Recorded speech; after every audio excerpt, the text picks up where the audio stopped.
La crainte d'un cataclysme généralisé semble saisir à la gorge un nombre croissant de gens. Dans le monde entier, on parle de conflits nucléaires. Partout, riches et pauvres, jeunes et vieux, hommes et femmes se préparent à affronter le drame au cas où il devrait se produire. S'organiser pour survivre est devenu un commerce florissant. Cette nouvelle industrie se développe rapidement dans plusieurs pays. Se préparer à survivre est l'obsession de milliers de personnes vivant dans la peur du lendemain. Face aux crises actuelles, beaucoup se demandent comment l'humanité pourra survivre à l'accroissement des crimes, aux problèmes économiques, à la diminution des ressources naturelles et à la pollution, aux guerres civiles, aux catastrophes de tous ordres ou éventuellement à une attaque nucléaire. Tout semble conduire l'humanité vers un inévitable désastre. Devons-nous attendre passivement que l'inévitable se produise? De plus en plus nombreux sont ceux qui pensent que non. Beaucoup affirment que si nous voulons survivre aux crises à venir, nous devons nous préparer maintenant. Demain risque d'être trop tard. Mais, dira-t-on, tous ces gens ne sont-ils pas des fanatiques hyperactifs et des extrémistes ou les oiseaux de mauvais augure?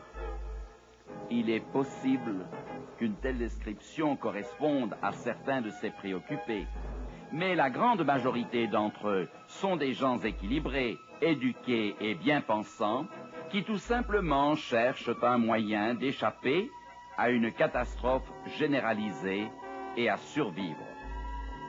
L'éditeur d'un journal écrit « Survivre signifie endurer, se prendre en charge, résister, subsister ». Il ajoute « La survie ou l'autosuffisance signifie se préparer pour le pire, tout en travaillant pour le meilleur ». Quelles sont les crises universelles auxquelles nous devons nous préparer?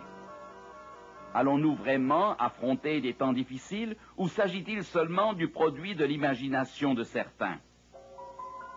Raphaël et Suzanne partageaient peut-être cet avis jusqu'à ce que leur vie fût bouleversée. Ils habitaient un quartier relativement sûr dans la banlieue d'une grande ville. Ils vivaient heureux et se croyaient en sécurité. Ils passaient leur fin de semaine de façon détendue et agréable. Ils pratiquaient divers sports, dont la course automobile. Mais un jour, tout changea. En l'espace de 2 semaines, leur maison fut cambriolée 3 fois. La maison de leurs amis voisins avait été attaquée. La femme fut battue et leurs objets de valeur volés par une bande de mauvais garçons. Raphaël et Suzanne décidèrent qu'il n'en serait plus de même pour eux et qu'ils devaient apprendre à se défendre. Ils lurent de la documentation sur le sujet.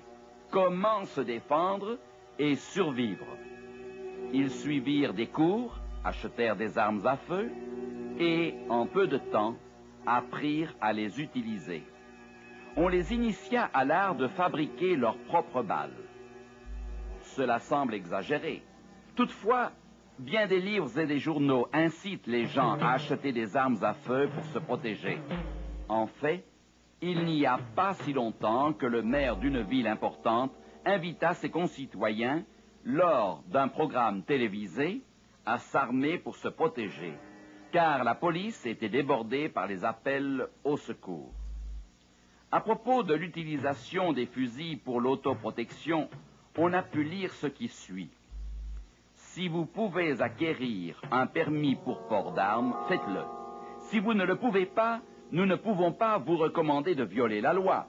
Mais sachez que si vous ne prenez pas des mesures pour vous protéger physiquement et mentalement, personne ne le fera pour vous. Un sage aurait dit « Je préfère être jugé par 12 aujourd'hui que porté par 6 demain ». Vrai ou faux? L'idée de ce que Monsieur Tout-le-Monde se promène dans la rue avec un revolver ou un fusil est bouleversante, c'est le moins que l'on puisse dire.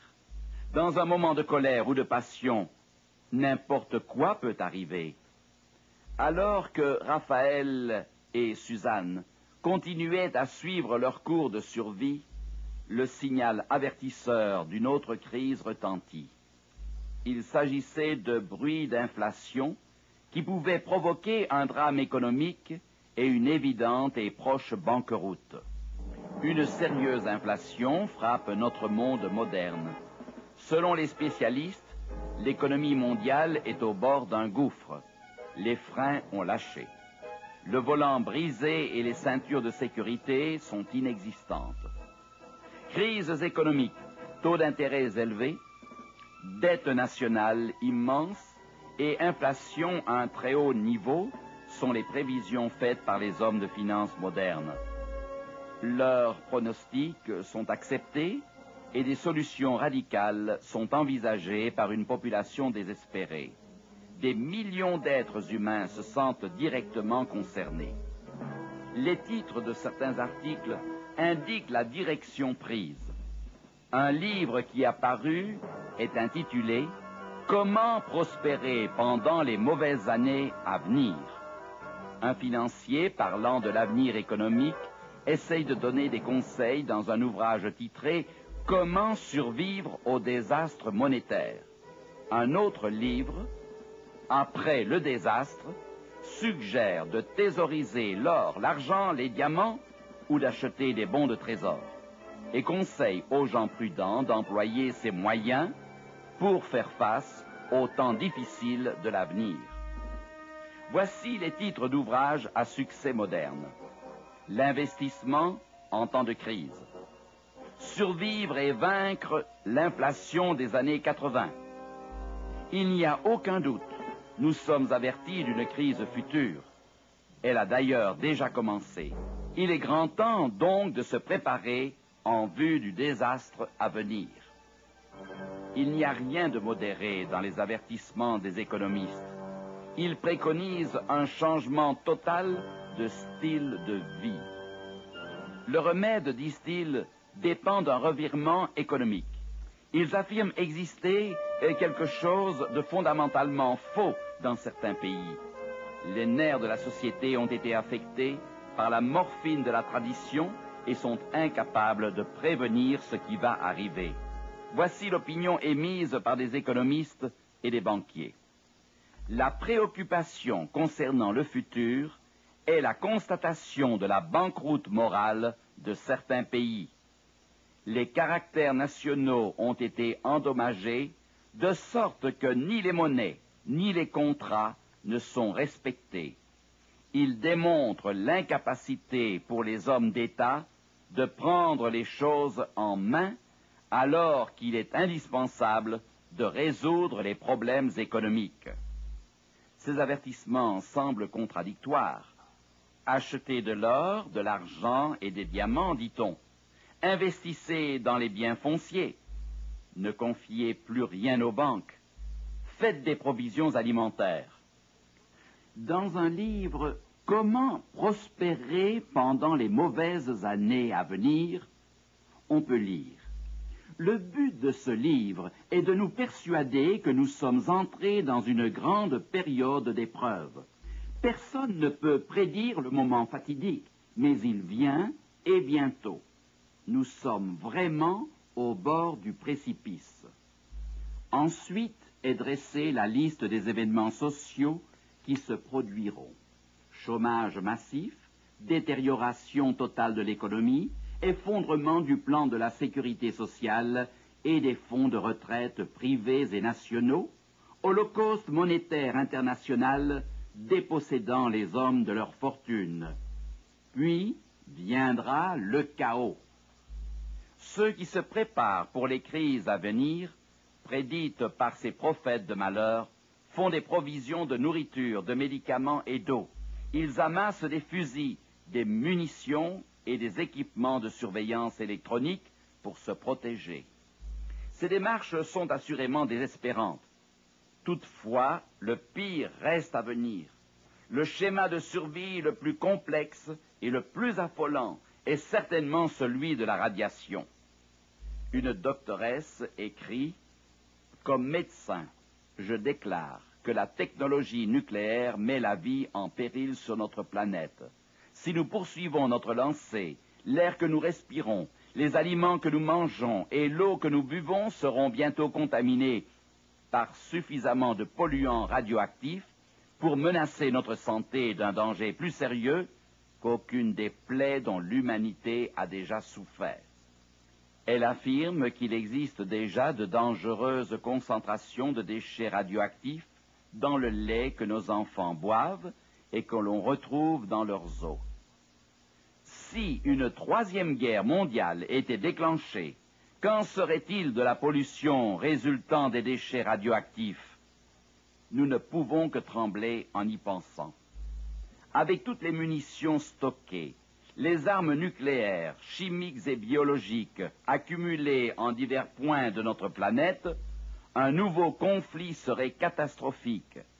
Un chaos indescriptible, des souffrances innommables serait le partage des survivants. Un conflit nucléaire est-il possible?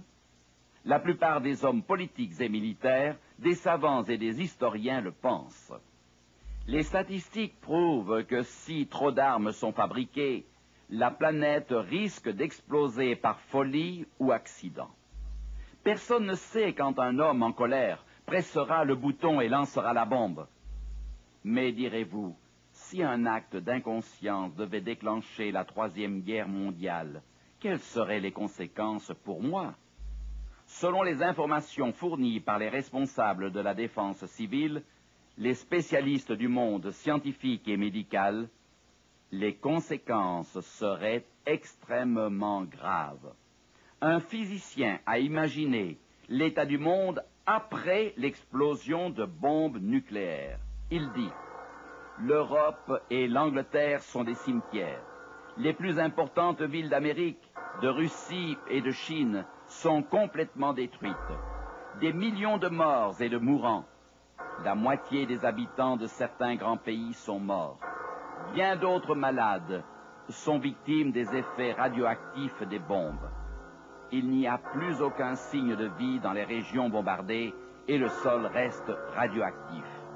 Pour ceux qui survivent, les conditions de vie défient toute description. L'eau et la nourriture valent plus cher que l'or. Les soins médicaux n'existent plus. Des rats et d'autres rongeurs transmettent les maladies. Des animaux sauvages et des hordes de chiens affamés parcourent les campagnes contaminées. Il n'y a plus ni loi ni ordre. Des bandes de hors-la-loi et de criminels s'attaquent partout aux citoyens, volant, tuant, blessant et tentant de dominer les survivants. Certains pensent qu'il y aura des survivants à l'Holocauste, mais les conséquences à long terme d'une guerre nucléaire sont inconnues. Personne ne peut vraiment prédire l'effet de l'accumulation de tant de radiation, mais nous pouvons imaginer où se trouveront accumulées les radiations en cas de guerre. La plus grande partie de l'hémisphère nord sera touchée. Le Canada, les États-Unis, l'Europe, la Russie, la Chine, le Japon. Et que dire de la terreur qu'entraînerait l'utilisation d'armes chimiques? On parle aussi de la guerre biologique, au cours de laquelle des maladies infectieuses seraient propagées. C'est une forme inégalée de sadisme qui démontre avec horreur l'étendue de la méchanceté de l'homme à l'égard de son prochain. En tenant compte de tous ces éléments, les spécialistes en survie pensent que nous devrions être prêts à toute éventualité. La Suède et la Suisse, deux pays neutres, prennent très au sérieux les possibilités d'une troisième guerre mondiale. Ils ont un programme de défense civile très développé. Ils ne sont pas les seuls. L'Union soviétique a développé un programme très étendu de survie en cas de guerre mondiale. Les responsables soviétiques ne se lassent pas de répéter que la victoire ne serait possible que si chaque citoyen soviétique suit un entraînement intensif, pratique, moral et psychologique de défense civile. les citoyens russes doivent se préparer avec calme à une guerre nucléaire, chimique ou biologique inévitable. Certains pays ont également des plans d'évacuation massive de la population des villes et villages. En maints endroits, on a stocké suffisamment de produits pour nourrir la population pendant 1 an. De grandes et de petites nations se préparent à faire face à une guerre nucléaire et à y survivre. Dans d'autres pays, bien des citoyens concernés par les événements affirment que si leur gouvernement ne se préoccupe pas d'assurer leur sécurité, des industries privées devraient s'en charger. Aux États-Unis, le président d'une compagnie de construction a commencé à bâtir un ensemble d'immeubles d'un type spécial, dit de survie, et appelé arche terrestre. Il dit, si un désastre, une guerre nucléaire, un effondrement économique, un conflit civil devait s'abattre sur les États-Unis, seuls ceux qui seront à bord de l'arche terrestre survivront, si survivre est possible. En France, on a commencé à construire des abris souterrains, individuels et collectifs. Ces logements sont équipés de purificateurs d'eau et d'air et devront disposer de réserves d'aliments et de médicaments. Des annonces de vente sont faites dans les journaux. Nombreux sont ceux qui se préparent à ce qui leur paraît inévitable. L'idée de construire une arche terrestre pour échapper à la destruction à venir vient d'une autre arche qui autrefois fut construite pour la survie de l'homme. Nous trouvons cette histoire dans le premier livre des Saintes Écritures. La Bible dit que la terre était remplie de violence et de péché, conditions semblables à celles que nous connaissons aujourd'hui.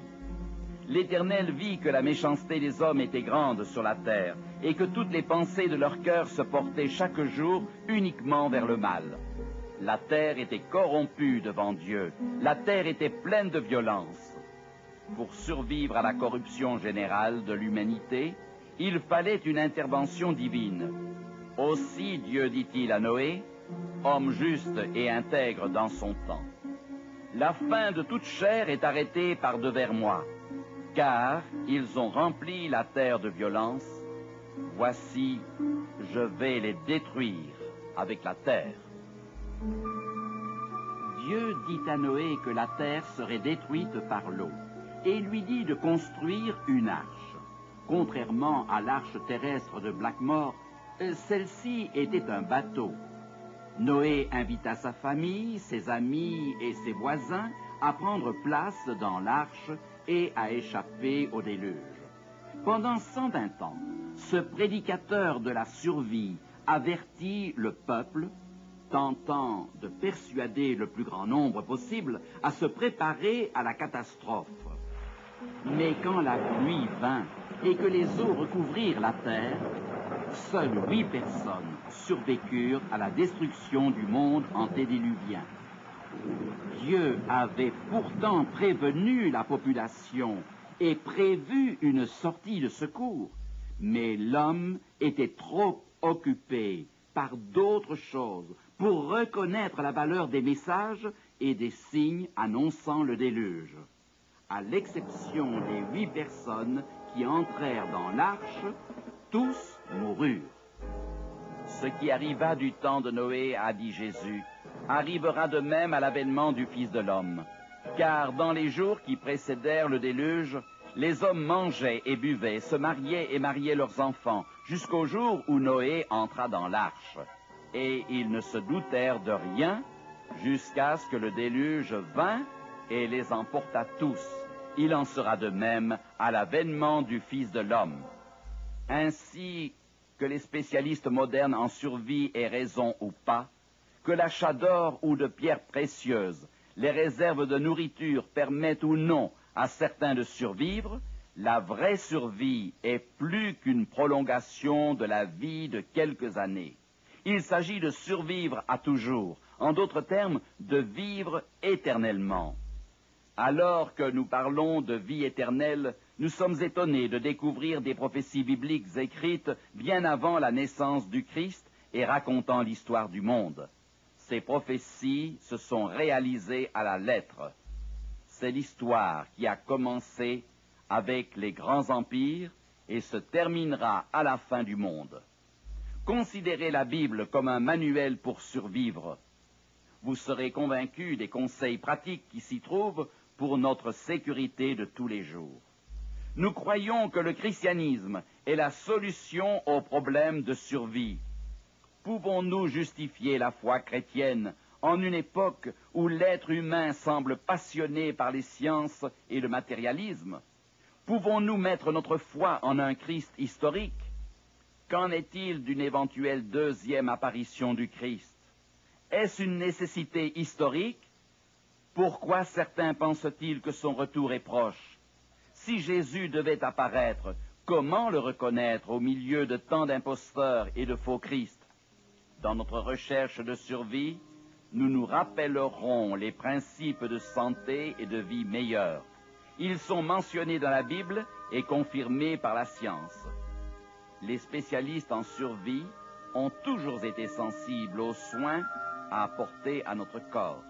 Jésus lui-même passa certainement autant de temps à guérir qu'à enseigner. La solution à nos recherches, comme nous l'avons déjà vu, est étayée par les découvertes faites sur des sites archéologiques. Bien des preuves de la véracité des prophéties bibliques sont établies par les enseignements divins et les découvertes des temps modernes. Christ déclara un jour que les conditions de vie sur la terre à la fin des temps seraient si mauvaises que les cœurs se briseraient, les hommes rendant l'âme de terreur dans l'attente de ce qui surviendra pour la terre. Bien que les prophéties bibliques prédisent une époque de troubles et de désastres économiques, de crimes, d'injustices, de guerres et de dévastation, ceux qui connaissent et qui suivent les instructions de Dieu ne doivent pas être angoissés. Nous avons ces paroles encourageantes. « Tu ne craindras ni les terreurs de la nuit, ni la flèche qui vole de jour, ni la peste qui marche dans les ténèbres, ni la contagion qui frappe en plein midi. Que 1000 tombent à ton côté et 10 000 à ta droite, tu ne seras pas atteint. » À ceux qui aiment Dieu, celui-ci donne de merveilleuses promesses. Des nouvelles rassurantes sont données. Dieu dit à ceux qui veulent savoir comment ils survivront, du pain lui sera donné, de l'eau lui sera assurée. Votre recherche pour la survie ne peut être satisfaite que si vous comprenez les enseignements bibliques et si vous permettez qu'ils vous donnent une confiance inébranlable en l'avenir. Dieu a tracé le cours de l'histoire, il a tracé des plans. Nous tromperait-il maintenant? Il a promis, ne crains rien, car je suis avec toi. Ne promène pas des regards inquiets, car je suis ton Dieu. Je te fortifie, je viens à ton secours, je te soutiens de ma droite triomphante.